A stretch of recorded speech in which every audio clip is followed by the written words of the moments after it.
Hey,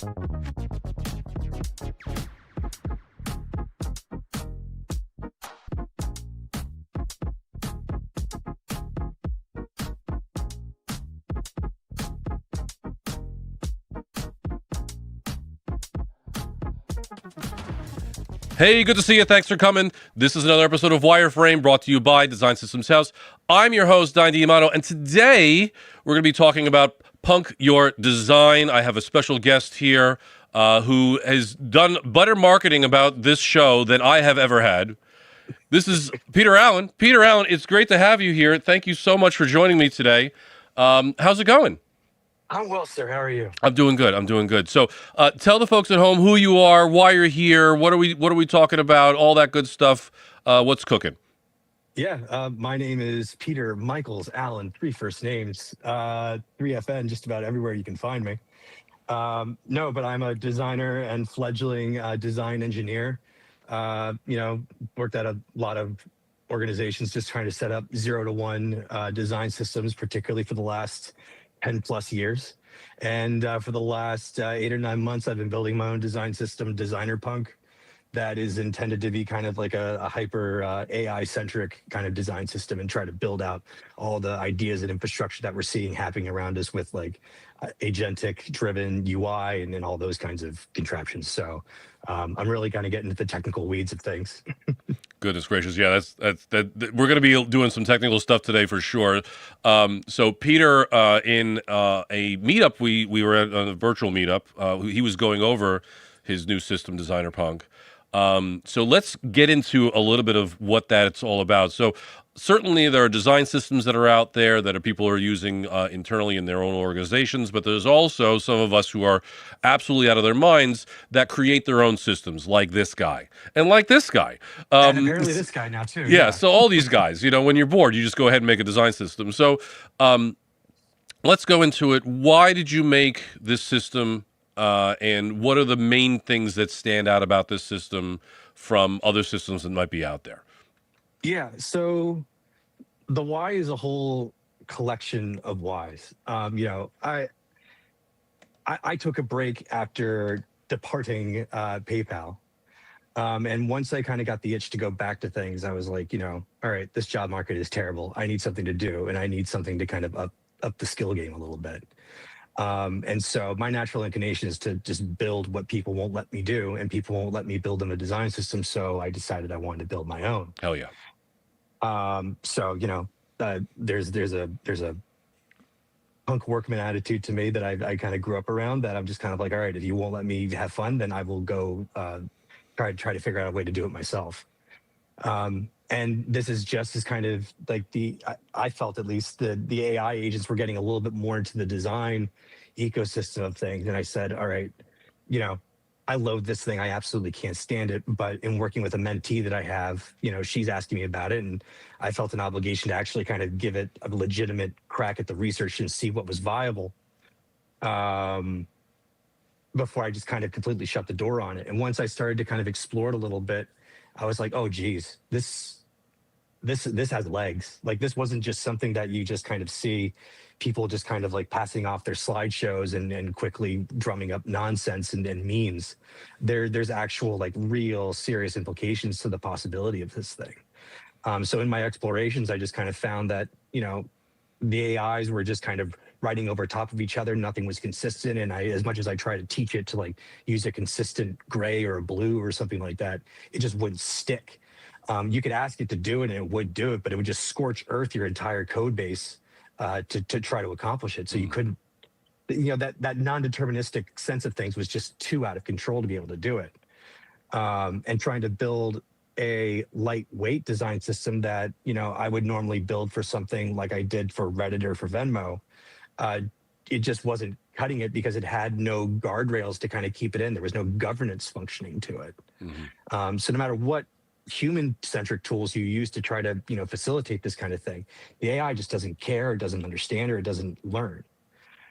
So naturally, I thought the solution was to just build my own design system from scratch that had that kind of governance system that AIs could really understand. Like, if it was going to understand how to use a design system, I was going to have to teach it how to use a design system. and try to impart 18 years of whatever the hell it is that I know into this thing as best I can. And so after 3 or 4 different kind of startup versions of developing what I have now, I've got a pretty stable construction of what I kind of showed you and everybody else the other day. And so I'm just kind of vibing with it at this point, trying to build the next layer. So I've got foundational MCPs about like how to build and how to govern the design system. And now I'm kind of venturing into that space where I'm building out another MCP, trying to teach it how to apply that design system. And then figuring out how the architecture should look like, integrating it into an actual product so that you have the product level MCP basically saying, this is what we are, this is what we want to do. That kind of taps into the application MCP that can then tap into the governance and the building MCP. So you basically kind of build this 3-level daisy chain of learning and context for those AI agents to be able to kind of do what they do. Yeah. So that's a lot there. There's a lot there for sure.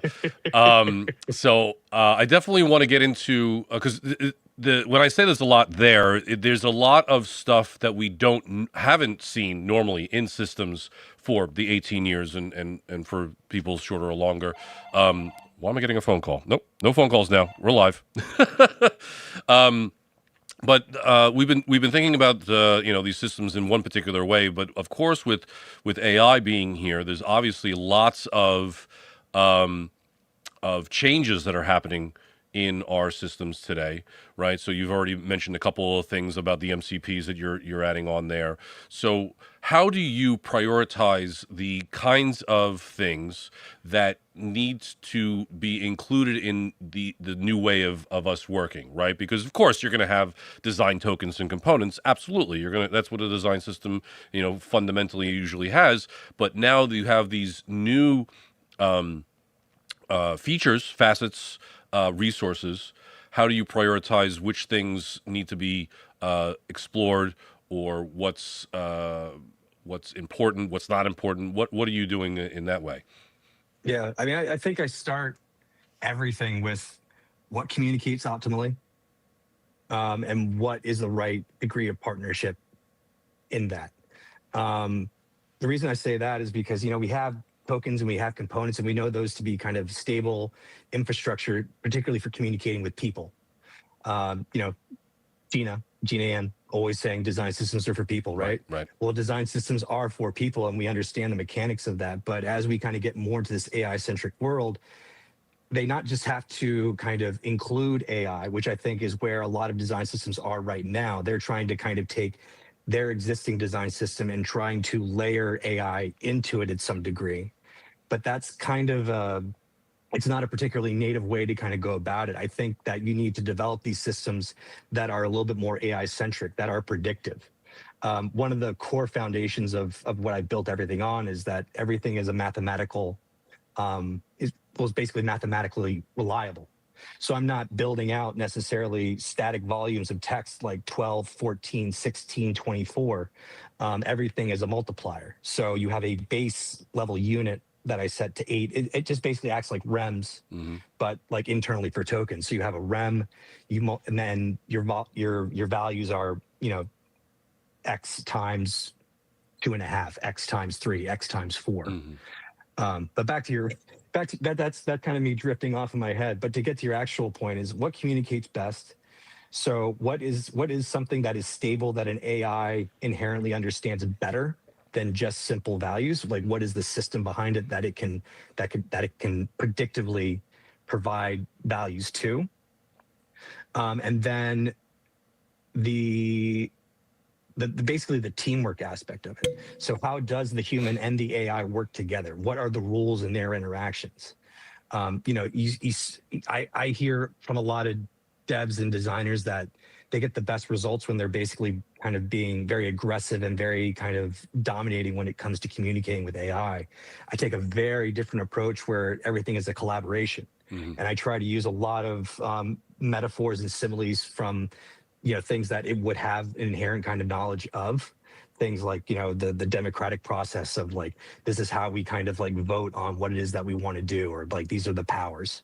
And then the AI will come back to say, well, what's the authority model for this? And I'm like, no, we're not doing an authority model. We're doing a collaboration model. So this is more of a teamwork centric kind of thing, rather than it is a kind of like, a subservient relationship. And I think that the documentation that creates that, and the documentation that clearly communicates, is kind of foundational. But then you have the extra layer, which is context overload for these AI agents. So how do you basically distill the knowledge and the expectations of all those kinds of, learnings into a structure that can only inherently, pack in so much? And the kind of creative layering that you have to build in to kind of continually inform these things. Yeah.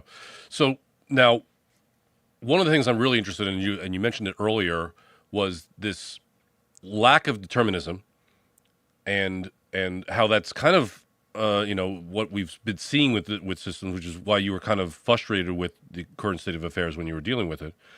So how have you gotten a system to be more deterministic? What are the things that people aren't doing that they should be doing to make their systems and using AI to be more deterministic? What are the successes there? I think the success starts with failure. Okay. The success starts with a lot of failure. Like I said, like I've tried building this thing 2 or 3 times and just couldn't quite get it. But I think what I did right between experience number 3 and experience number 4 was the notion called steering, or at least steering is what it's known in Kiro.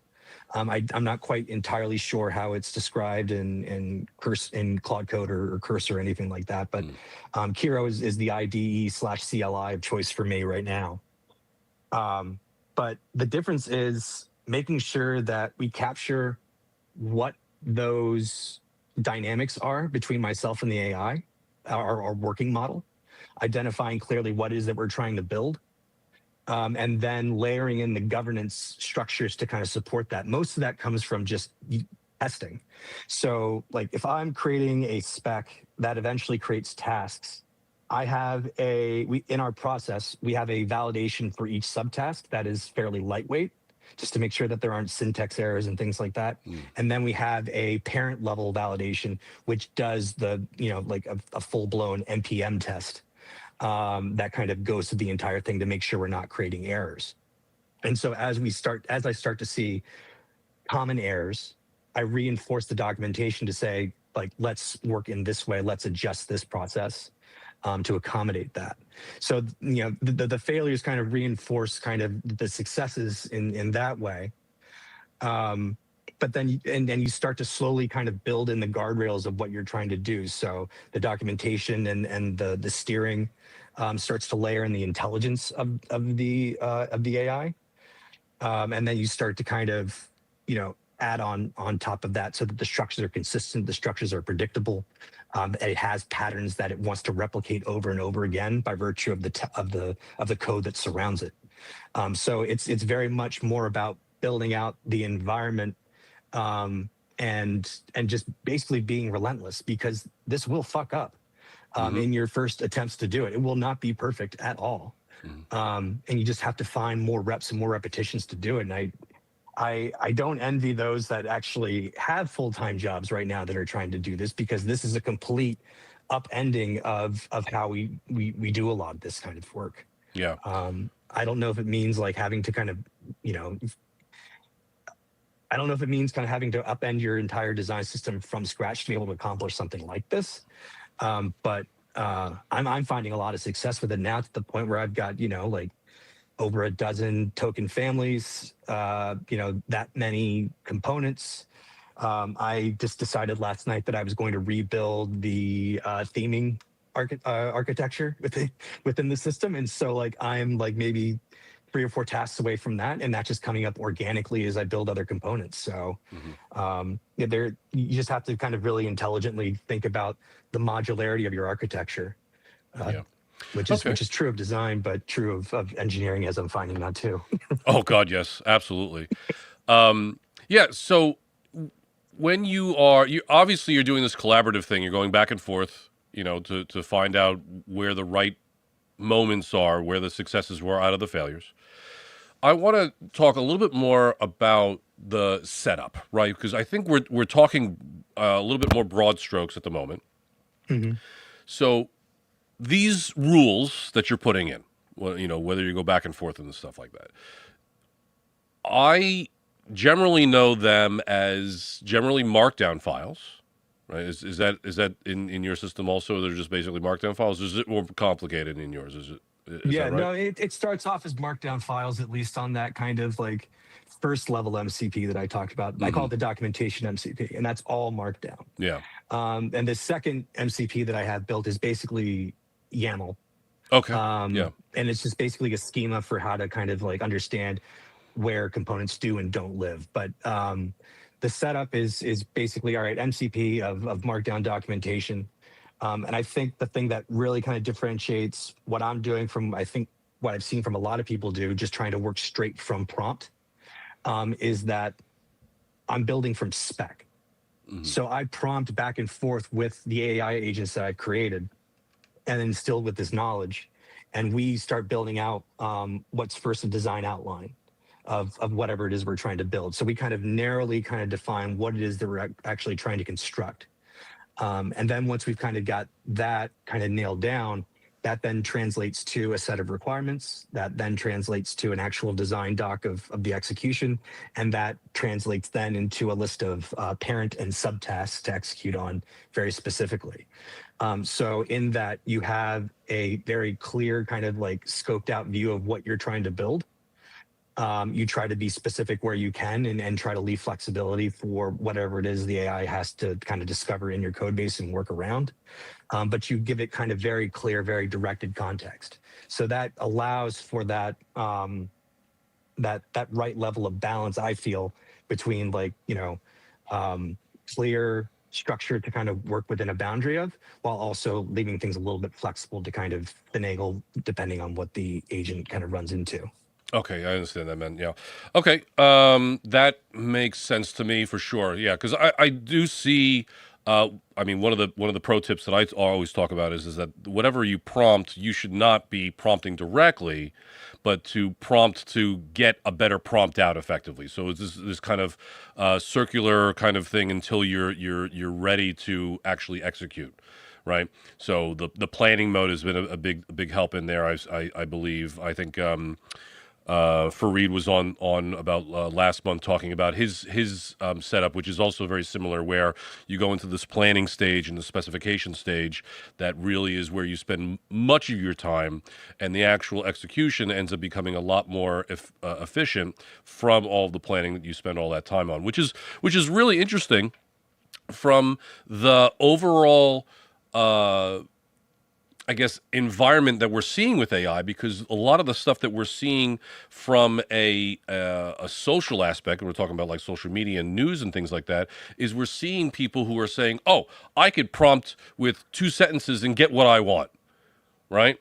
That's what we're seeing, and it's like magical, like, oh, 2 sentences and it's done, right? And we get exactly what we want, and it's becoming even worse in some cases where you have C-suite people who are effectively doing, or VPs that are doing this, that are like, ooh, I did it in 2 prompts, and now expect it to be built in those, whatever came out of that stuff.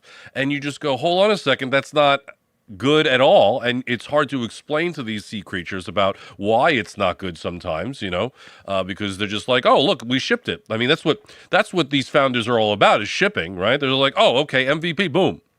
Mhm. And that's the thing about the folks that are really, I think, invested. I like to think like us, that understand all of the little nuances that we want to be able to catch now and set up now, so that when you do have someone that comes in with a 2 sentence prompt, you will get quality at the end, because all the rules have been set, right? All the information has been set. So now anybody can effectively,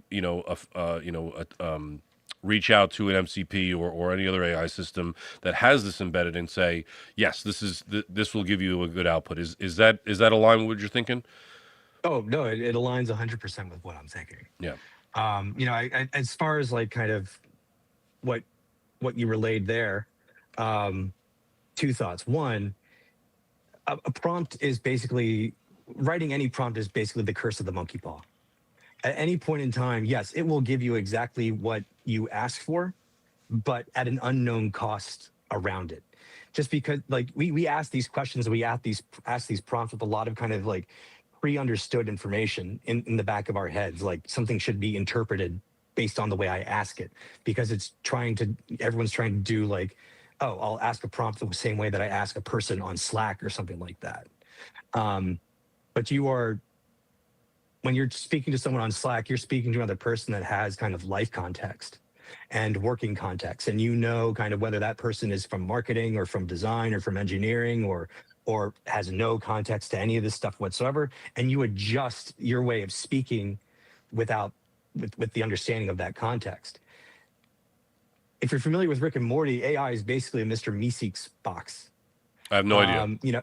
Okay. I'm lost to that reference. I apologize. Haven't seen a lot of cartoons recently in my 40s, I'll have to say. I just turned 42. And I'm still watching cartoons. I mean, fantastic. Look, I understand. Look, some of us, I mean, here's the thing. I'll let the audience know. Peter is available for work. So while he's looking for work, Rick and Morty, I'm assuming is a nice, takeaway. It's a good one to get into. Yeah, that sounds good to me. You have this box and you hit a button, and when you hit the button, this Mr. Meeseeks appeared, and his job is basically to assist the person who touched the button with whatever goal they have. Okay. And once that goal is achieved, they disappear. They do not long for meaning or long-lasting life. Their desire is simply to appear, help you with a thing, and then not exist anymore. AI agents work almost exactly the same way.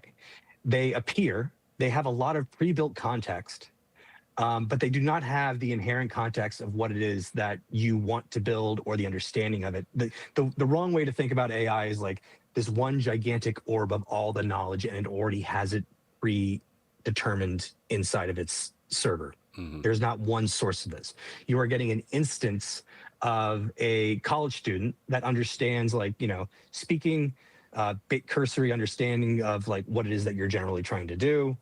But it doesn't have the intimate knowledge of these things. So you have to layer in that to actually build sustainable structures for what it is that you're trying to do.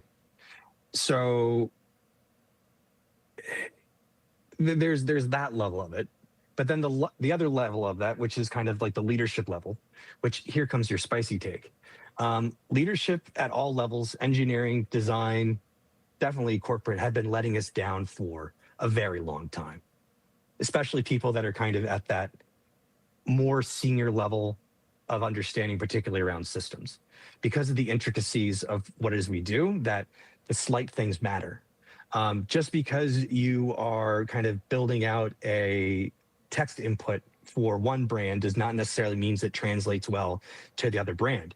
You are thinking in simplistic terms of like, this is a input and this is an input, they should be the same. Mm-hmm. Yeah, logically, that might make sense. But if your two organizations are on two different code bases, working at two different velocities, with two different understandings of what is intended to kind of go into some of those things, then it might make more sense to have two different systems to manage them.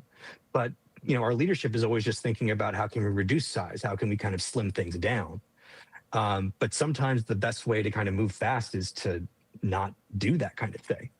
But they're coming from a perspective of, oh, well, our management says this and our leaders and my boss's boss says that, and I have to do that. Mm-hmm. It's like, well, no, you have to learn to kind of put some of the faith back into the people that you're supposed to be overseeing to kind of tell you things otherwise and start listening. And they haven't been particularly good at listening. They've been really good about laying people off, mm-hmm. but they haven't been particularly good about doing anything else. Yeah, 100%. Well, one more question I'm going to ask before we potentially switch gears. It might actually just go into that gear. Is that your background has traditionally been in design, But it sounds like, for me, or from what I'm hearing now, is that your daily driver is actually in a IDE, right? So you're not Hmm. really in Figma any longer. And admittedly, I think it's a good thing because I think it's actually very restrictive to be in there, and that's been coming from very recent experience with this thing. Yeah. But what has that transition been like for you? Of going from this very visual kind of thing to this very well, almost terminal like kind of thing. Oh no, I'm completely in the CLI. Like I'm running a CLI through my IDE. I still need Help. my GUI to be able to see I still need my GUI to kind of see all the files and open up multiple files at the same time. But I need the CLI to kind of run through my custom agents and stuff like that. But yeah, I mean, like I think when I started this, I think my aspiration was to try to get rid of Figma altogether, or get rid of a canvas tool altogether, and just try to kind of basically vibe design code my way through this stuff. And that doesn't 100% work. I think Jenny Wen just did a podcast interview that everyone in the kind of the design space is kind of talking about right now, where she described, like, Figma use for her has gone from, like, a 70% kind of thing down to maybe a 30-40% thing. Mm. And that's kind of been my experience too, is that there are just some things in a canvas based environment that are easier to communicate, than there are just through kind of wording things out. It's like, okay, if I'm just trying to prompt stuff, then I need to kind of know every single semantic token that I want to use, and then apply that to describing that. Like it takes, pages and pages sometimes to describe some of these components that I'm trying to build. And the simpler thing is just to fire up console MCP, have that kind of feed into my Figma, and then from there kind of design whatever I'm going to design, and then use console MCP to pull it back and to use the values from that into spec. So I'm not trying to go from, like, I designed a component to directly to kind of build out the code for that. I'm trying to extract data from Figma to turn into prose and into actual kind of written spec to build on. And I think that's kind of been the more efficient way to kind of do some of this stuff, to kind of get to that a little bit closer, because you're always working against what are the limitations and what are the parameters of Figma. Right. So, like, the thing that I'm actually kind of building out right now is just a simple kind of tab navigation for an app. And so, like, I've done all this kind of funky, like, kind of spacing and padding changes to adjust for, like, certain positions of certain elements. And, my agents are asking me, like, do we need to animate this, or do we need to shuffle that? And my answer is like, look, take the information that you pull from Figma as just guidance about what we're trying to build. And if we need to reinterpret how this is structured to not fit, like, don't take what you get from Figma as, like, implementation instruction. Mm. Is the clearest thing. Mhm. Use this as a sense of, this is what we are trying to accomplish and not what we are trying to build. Okay. And use the spec development to kind of define what that should be and how that should work. So that aligns with me very deeply, because I'm reminded of a tool, or this thing that was built by Jem Gold back at Airbnb. And it was the thing that effectively turned into this product called Wizard, which is with a U, so UIZARD. And the whole idea behind this was you would have a well thought out, defined design system, right? Tokens, components, whatever. You have all of it there, right? Right. But then you would need to create different screens, different experiences, right? So how do you get from, this is the experience I want to create, and here's the system, to actually putting those two things together? And what this system would do is it would say, okay, draw me the wireframe of the thing that you want to convey, right? So let's say that Home Depot wanted to make its own social media network, right? Well, Home Depot, we know what Home Depot is supposed to look like, right? You have the orange and the white, whatever. So that's a system that's there. But we also know what social media, structures look like. You have the feed, you got your profile, you got, the posts and things like that, the date and the replies, all that stuff. But so we can draw out what that's supposed to look like.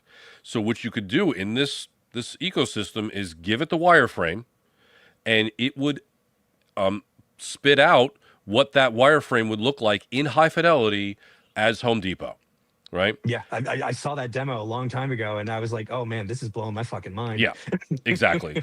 Let me tell you, Peter, that's the thing that put me down the path of what I do today. 100%. Yeah. When I saw that, design systems were dead. this is what we should be doing, right? Because here's the thing for me is that now is no longer a conversation of, oh, what color should the button be? We already know. It's in the system. We already agreed on it, right? You have the answers to the test. Stop taking the test. Exactly. So now that we know this stuff, right, all we need to do is figure out what's the experience. And the experience is encoded in IA and, of course, in the wireframe, right? The wireframe is talking about what's the experience. You go from this page to this page to this page.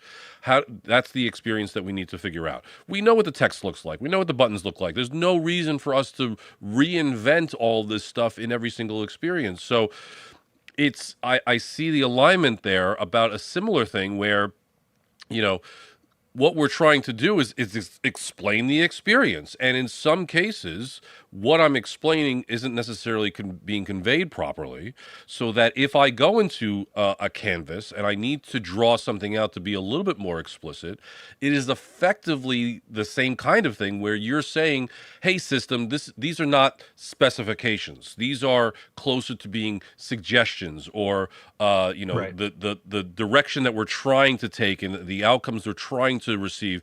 Please don't take this as stone, right? These are things that we're trying to get towards. So same thing, when you draw out a wireframe of paper and pen, you don't want to measure that stuff out. That's just all, BS effectively.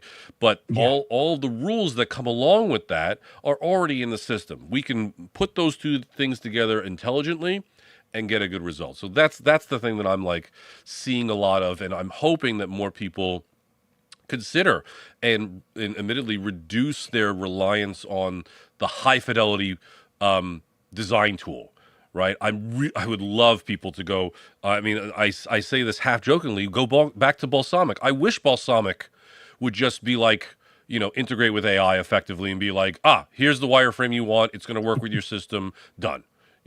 That would be super cool for me. Oh God, I was using OmniGraffle like not too long ago, and I loved that because like that was the first design tool I had that actually had libraries and resizable buttons based on text that you put inside of it. Killer. And it was vector based. The only thing that was really terrible about it was really the keyboard kind of commands for things, and I kind of completely reprogrammed those. And once I had those, I was like off. The only reason I started using Sketch and Sketch was because other people made me.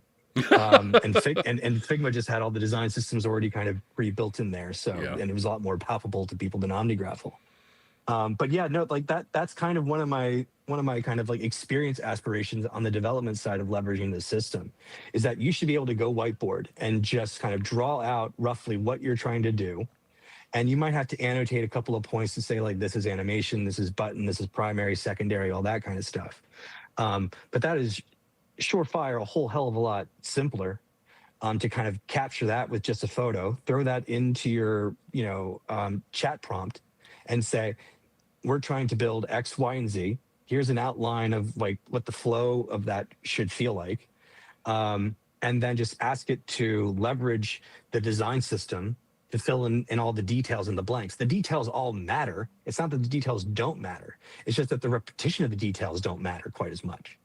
So like the goal is to, how do we kind of condense all the details into something that is less redundant in the experience of actual design and development?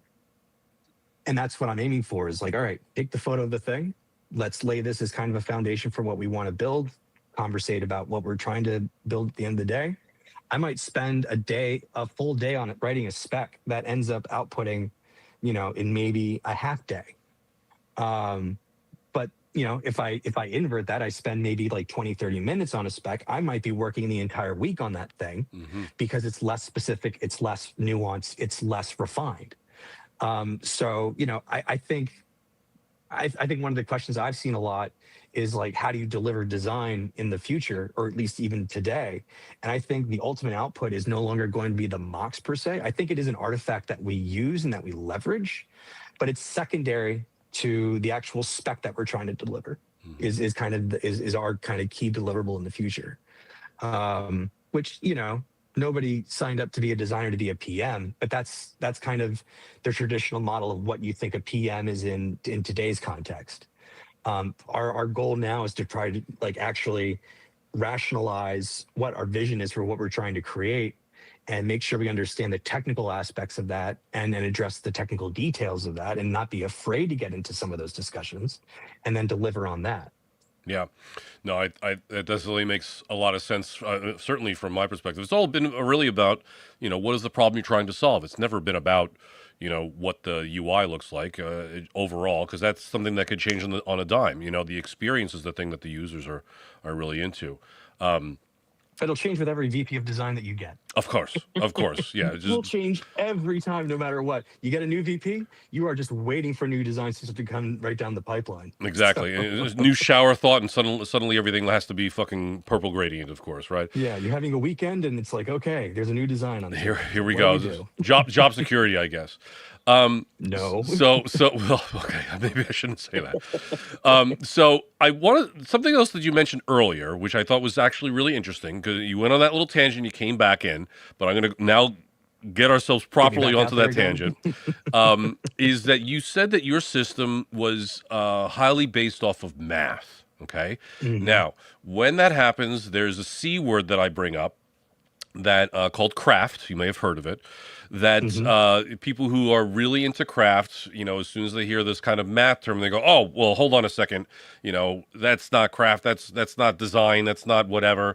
You know, it makes them feel like their creativity is being taken away from them in favor of just this organizational thing. I mean, I had the talk in October about how people believe design systems kill creativity. So, you know, what do you say to that when your system is highly organized, highly based on, you know, derived values and very structured? What do you say to the folks that are looking, you know, to have the creativity, right? Because that's the thing we're always trying to sell is like, you know, design systems are good, and you have these craft folks that are like, well, where's the craft? So what do you say for those?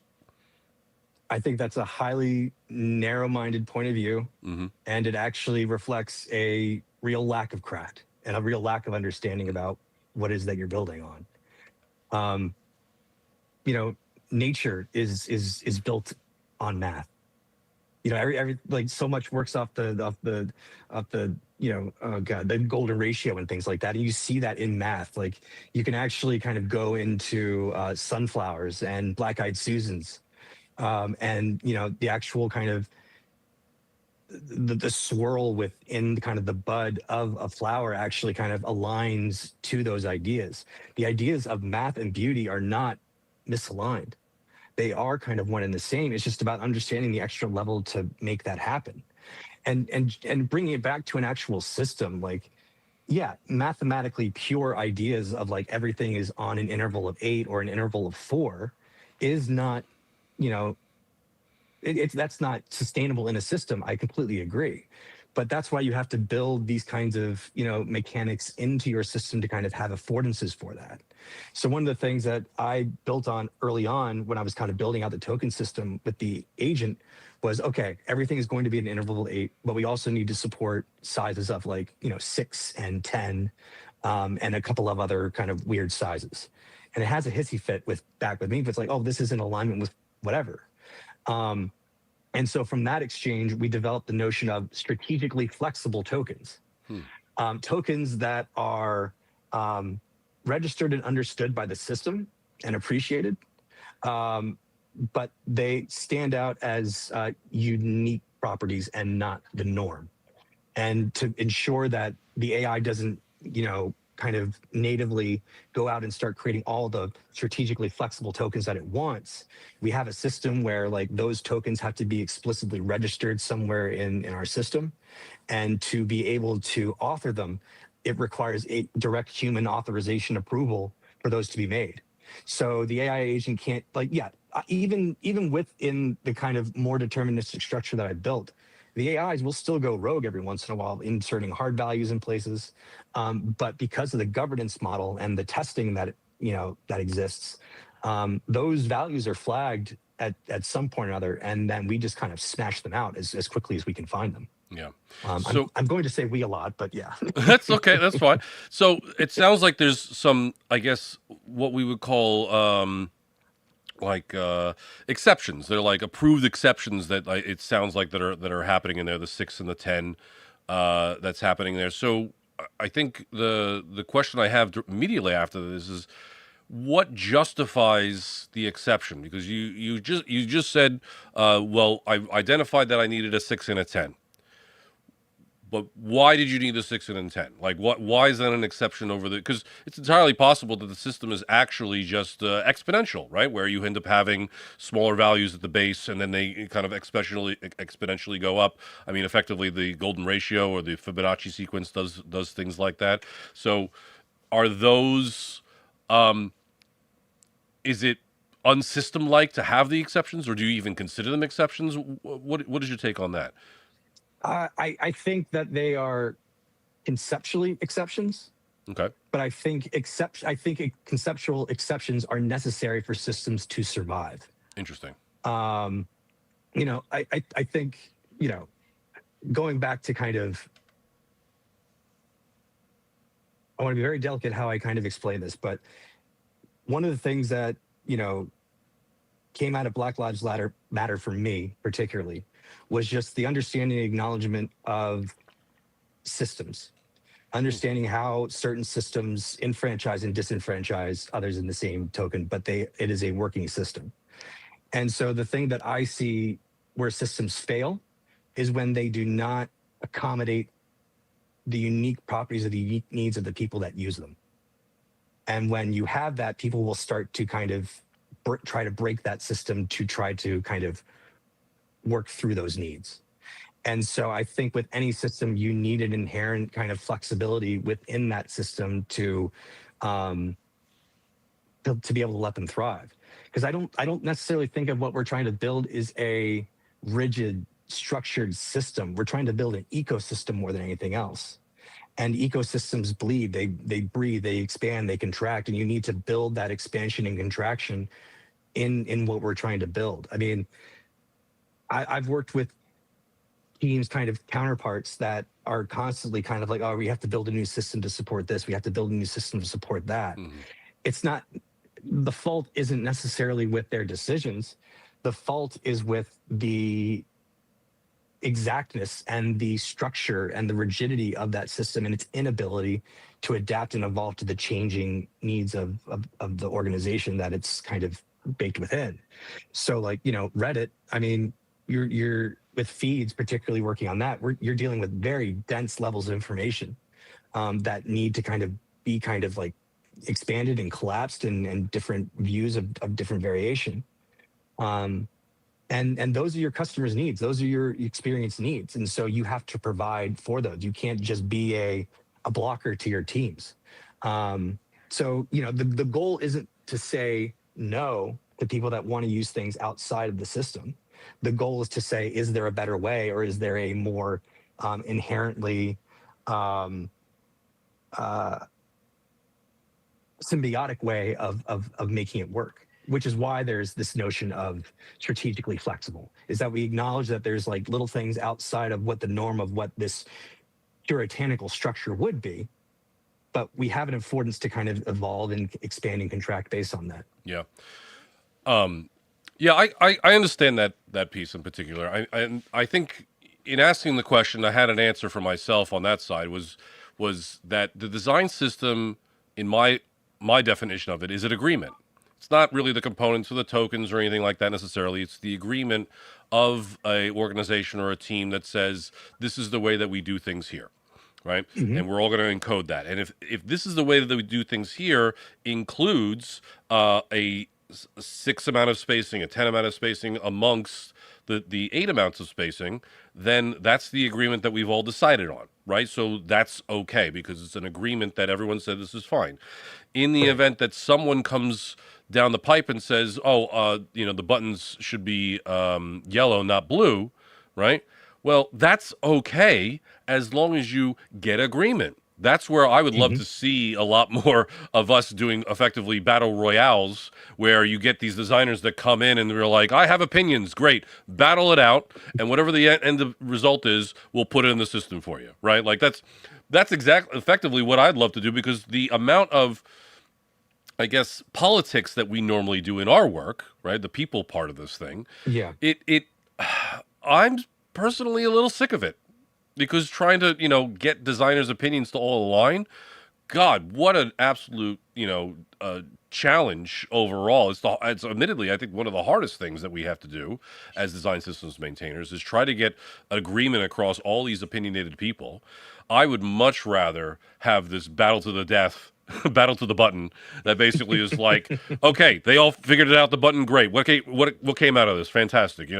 And get the agreements in some way that way, so that it's clear that everyone tried to find this one solution, and they worked at it, and they did it, and now we have it, and now you do that for other things. And granted, like, realistically speaking, obviously that doesn't make much sense, but something like it, maybe something that No, I gives an I think you're on opportunity. the right track. Like I agree with a lot of what you're kind of expressing there. I think I take a slightly kind of different nuance to it, which is I think design systems are culture more than anything else, which come with those agreements and those ideas. Hmm. I think that tokens are the Rosetta Stones that allow designers and engineers to kind of communicate on at least like kind of like a more even playing field.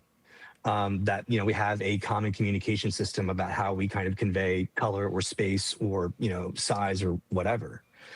um so I it's yes, it is working contracts, and I know I had a point in there that I wanted to make that I completely kind of like lost. Obviously, for anyone who doesn't know me, I have a problem kind of keeping thoughts in my head sometimes. This is one of those moments. That's okay. That's all um right.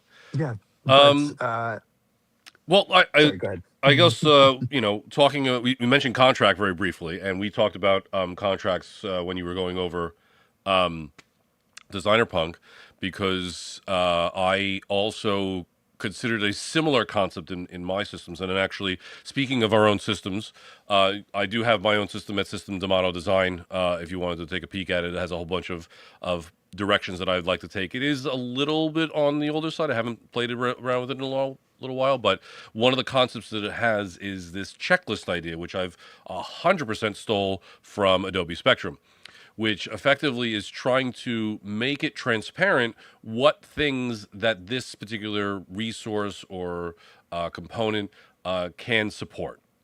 So if it is meant to be localized, it says with a check mark, yes, we made sure that it's localized with different kinds of logical properties with CSS or RTL things. If when those aren't appropriate. So there are little moments in there. Does it have a README, like things like that that are just like, some of them are just gimmies, and some of them are a little bit more involved. And it seemed like that Peter also has a similar system, but I think the inheritance part that you were talking about takes it a little step further. So on your side of the system, what are the contracts and how do those work? So all right, so to get into kind of the architecture of Designer Punk a little bit, there are kind of three core systems. There is what I call stemma, Rosetta, and then kind of the core knowledge base. Stemma is your component system, Rosetta is your token system, and within stemma there is a subsystem for contracts. And those contracts are organized as such that there is a kind of category of contract. I think there's about 10 or 12 right now in the system. And then within that category, there are multiple kind of like specific contracts that we can pull that will be applied to the components that we build out. And so that's basically kind of part of that spec development process, is identifying what are the interaction patterns, what are the structures of what we're trying to build. And then as we kind of go through that process, we start to kind of align kind of, all right, what contracts apply to this thing. We use, so for example, one of the contracts is about states. So I don't use explicit color tokens to express state. I use blending tokens. So it's basically using a different category of token that's like, all right, darken 5%, lighten 20%. You know, those kinds of basically kind of like color behaviors as a separate entity altogether. So like I'm not having to define a freaking color for every button that, you know, I create in the system. Right. It's a simple matter of like, all right, all of our hover states like darkened by 5%, all of our active states lightened by 10%, things like that. And then that makes it just makes those kinds of behaviors a lot more scalable, so that if you find like, all right, if our colors need to darken that much more, we change a single value, and then we run the token generator and it just updates all the values and all the structures to kind of do that. And then, you know, like that's how you change that. That's a lot more work in Figma Oh than it yeah. is in code at this point. So. Yeah. So I do love that, especially the you know, the state changes being some sort of, again, like functional, like where you're basically doing a lightening and a darkening on the thing. I think that makes a lot of sense. I want to talk a little bit about the complexity and then meeting user expectations a little bit, because that's been something that I've struggled with in much of this work, is that when you potentially introduce some sort of paradigm shift, something that's different, something that people aren't familiar with, there's certainly resistance, right? So how do you potentially get people on board to to new ideas, like, you know, this idea of a contract that people maybe not have seen before, that would be beneficial, but again, isn't meeting people's expectations about what they need to do to satisfy a contract, for instance, or what have you. So meeting expectations about that.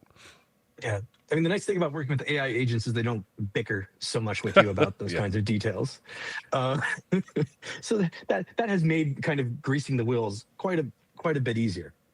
But in terms of working with people, I think this goes back to kind of what I lost thought on. One of my now kind of like central rules, if there are rules in any of this, was something I picked up from one of my former design leaders, Jason Brightman. His rule was, don't show me different, show me better. And that is an oddly powerful statement, because the idea is like, don't just make something different for different sake, have a purpose behind what it is. And when you have purpose, you have definition. And when you have definition, you can kind of not compare, but you can contrast between what that thing is intended to deliver on and where it kind of fits in a nuance of what it is that you're trying to do that isn't quite met. So I think it starts there. And then that bleeds into the idea that everything is kind of not a contribution, but everything is to a degree collaborative. You will not necessarily, like, your idea will not necessarily be done, but your idea will be heard and your needs will be understood, and they'll be addressed, maybe not the way that you want them to, but the way that, you know, we collectively decide is probably the right way to go for the circumstances that we're in. Yeah. So I want to talk very briefly about the don't show me different, don't show me better thing, because I think I love that. Now, I'm going to take that one more step further, because this is something that I've had some difficulty with in particular, is that even if I show better, what I end up sometimes getting as feedback is that that's not how this person does it. Or that's not what, even, this is what I'm hearing more recently, that's not something that the AI is going to understand because it's never seen it before. So now, because it's never seen it before, and we're optimizing for AI and how that works, even if, you know, in systems that don't have rules, they're just getting from general context, like you said, the, you know, this college student situation, right? Even if you have something better, working with the people, right, they still, because it doesn't meet their personal expectations, still will denounce the better, right? Have you seen that? Have you seen that out there? I mean, yeah, I've experienced that with design systems all the time, where no matter how much you kind of relay that you're trying to work with someone, that you're trying to give them what they want, or at least to a degree, but you're setting some expectations about what has to be done to meet those things, their resistance to it. If they want to do something completely different, or they want to, you know, like reinvent the wheel or whatever. I don't say no to that idea, but I do challenge them to say, like, look, you've got to create a rationalized understanding of what it is that you're trying to accomplish. Because a lot of these things are kind of one-off, like, oh, that's not how this person would do this explicit thing. It's like, well, they're not. Are they here? Like, what is the relevance? What is the meaning of this person's opinion or the meaning of this person's requirement? With respect to what it is that we're trying to do. Right. If it is a higher up who understand the why behind all these things is more critical than anything else. Like, why is the most critical question we can ask altogether. 100%. It oddly enough, it seems to be an oddly American thing, at least, to kind of question the why. I think one of the I wonder where that comes from, right? Well, it's funny because, like, the Ken Burns documentary on the American Revolution, absolutely fascinating. It's like my top recommendation of the year, or at least maybe technically last year. But in any case, the American colonial army had like this general come over from Austria, like this really kind of wackadoo kind of guy. And one of the things that he noted that was part of the documentary is that in Europe, when he commands people, you tell them to do something, they do it. With Americans, you tell them to do it and they won't do it. They respond with why. And then you have to explain to them why you're wanting to do this, and then they'll do it. So something about like our culture has been like, no, I need an explanation, or I need like context or a justification for why you're making me do this kind of asinine thing. Like, I can walk just fine. Why do I need to march in this particular way? Give me a rationale. You give them a rationale, and all of a sudden that becomes a lot more palpable. I think the same thing comes with working with people, is that you can't just kind of like dictate what a guideline is or what a rule is going to be or reinforce something. They need a context of why, and they need an opportunity to kind of have a say of yes or no, which is why, like, in my practice, particularly at Venmo, we had a pattern of, we would have crit, and in the best days, I think we had crit 4 days a week, 1 hour, 4 days a week. And that's a lot of time dedicated to basically sitting in a meeting, yes. But that was an opportunity for everyone to see everybody's work, surface all the patterns together. And if there was kind of similarity or delineation in certain kinds of patterns based on certain needs, we would have like a 15-minute off to the side kind of powwow or parking lot about what it is that we were trying to accomplish with this pattern. What do you need? What do you need? What do you need? What does the system already afford? Okay, let's define kind of what the extremes of those needs are. We'll take those. We'll kind of go into a black box for an hour or something like that, kind of figure out what general solution for this might be, so we can start setting some expectations. So, in those sessions, not everyone got exactly what they wanted or the way they wanted it, but everyone had an opportunity to work together, to have some kind of say that had all very rationalized reasoning for why they wanted what they wanted. And I think that kind of embedding that into the culture of, we kind of work on this thing collectively, but there is one kind of unifying voice behind it to make sure that there is a kind of singular narrative behind it. But then also back with ideas of don't show me different, show me better, which is supposed to kind of qualify the ask of what you're doing. It sets the expectation of what you're trying to do without setting necessarily like particular guidelines of X, Y, and Z. If you're going to come correct, come informed, come ready, but you don't necessarily have to kind of box it into a specific format to kind of initiate that opportunity. Well, that's great. Yeah, I like the idea, and even just you describing how a crit would even go down. Right, because even in those cases, some people are probably just having crits that are just like, okay, here's my stuff. What do you want to say? There's no potential structures to some of those things. So just even outlining the structure, I think, is really nice. We're coming up to the end of the show here. It somehow has been an hour. I hate when that happens. But I definitely want to make sure that, Peter, you were able to plug whatever you'd like to plug to the audience out there. And where can people find you on the internet? Yeah, 3FM, the number 3, usually F as in Frank, N as in Nancy, 3 first names, Peter Michaels Allen. But I'm over on GitHub. it seems to be a lot more than anywhere else these days. Somewhere between GitHub and LinkedIn is kind of like my bread and butter. But 3FN also on Blue Sky. Continuing to work on Designer Punk until someone kind of gives me a reason not to. You know, looking for work, but also, you know, open to consulting on a lot of the things I talked about today. I'm particularly interested and completely passionate about kind of understanding what does the process for us as designers and us as engineers kind of look like moving forward. I think it looks very similar. I think it also looks very different all at the same time. But more than anything, I think it's about how we work as humans together and how we establish working contracts with the AIs that we interact with. Yeah, that sounds great. All right. Well, Peter, thank you again so much for being on the show. Really appreciate you being on here. And I also hugely appreciate all the marketing you did. Because one of the things for me is that I end up not marketing the show so much because of Murphy's Law. And I'm like, oh, you know, because just last week we had that, you know, computer problem. But we had a great show today. So thank you. I think you gave me some good luck with that. So again, thank you for being on the show. All right. Let's close it out here, folks. So thank you so much for watching. Before you go, make sure you splash that like and subscribe button to get notified the next time that we go live. It'll really help out the show with those two buttons there. And feel free to continue the conversation on our official Design Systems Discord at discord.ds.house. There it is, the link over there on the bottom.